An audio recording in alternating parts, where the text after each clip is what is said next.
What is going on, football fans? Back at it with another New York Giants video. And before I get started on the video, I just want to say thank you to all my subscribers that came on last night. Had a lot of fun. Really looking forward to doing that next week. But in this video, I'm going to jump into the hot topic right now when it comes to the New York Giants and the NFL in general right now. Josh Gordon, the incredibly talented but often suspended wide receiver, formerly of the Cleveland Browns, New England Patriots, and Seattle Seahawks, as recently as last year, has applied for reinstatement into the NFL.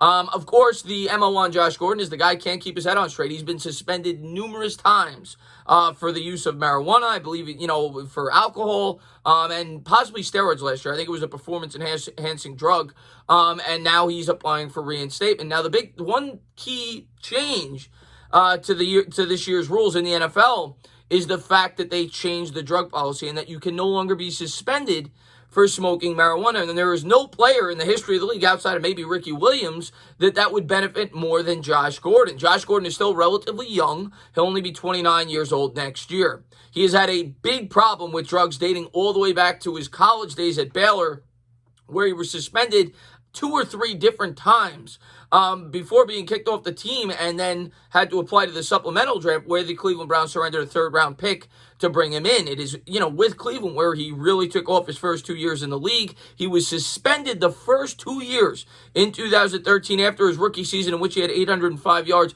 And in only 14 starts for the Cleveland Browns in his second year, he nearly eclipsed 1,700 yards. He had 1,646 yards, which led the league in just 14 games. The guy is incredibly talented. He did that with 3 different quarterbacks, none of whom you've probably ever heard of.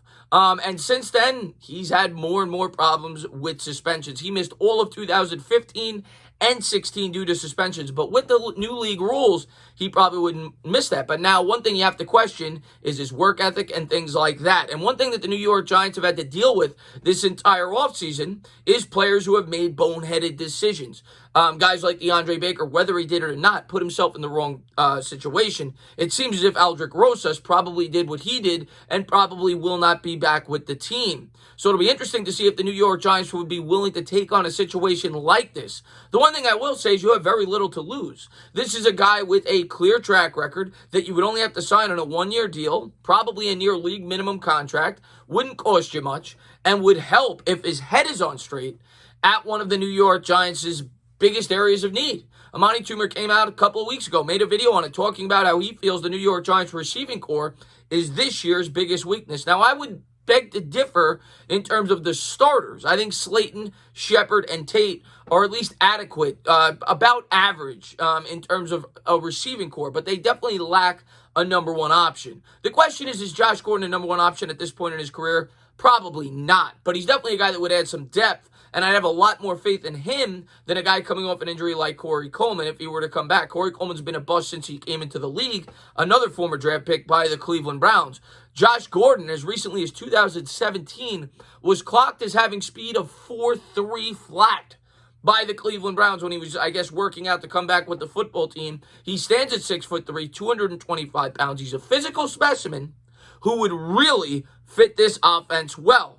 I think we all know that the New York Giants plan to run the Air Coryell offense, and they kind of could use a tall guy on the outside. It's something I've talked about extensively, that I thought the New York Giants might look to acquire a tall wide receiver in this year's draft.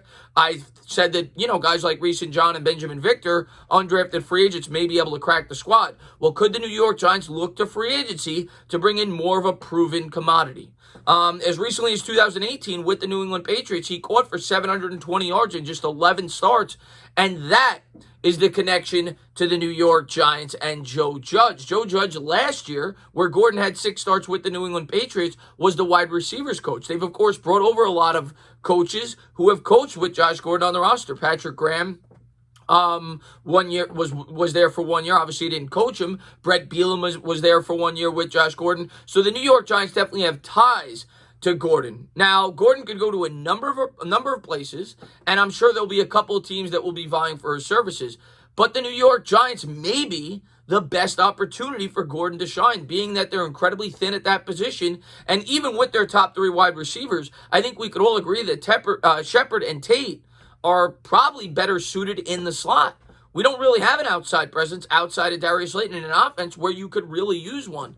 And Gordon, if given the right opportunity, if he keeps his head on straight, could really fit this offense beautifully and be a really nice fit for the New York Giants. Am I expecting anything near 1,600 yards? No, but he could provide some very necessary depth.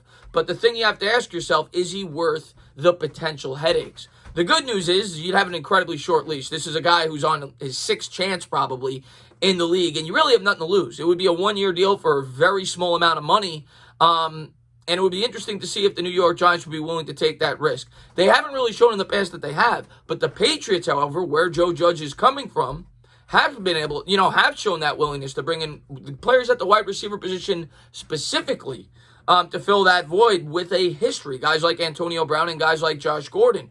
Now, of course, the New York Giants are kind of trying to establish a culture here. The New England Patriots already had a winning culture. So I don't know if it's the best of fits, but I think it's certainly a possibility, and I think it's something that the New York Giants should at least discuss and maybe explore. Is he the type of guy that's going to make this a Super Bowl team overnight? No. Do I think he could be a dynamic presence from time to time and be a threat in the red zone for the New York Giants? Absolutely.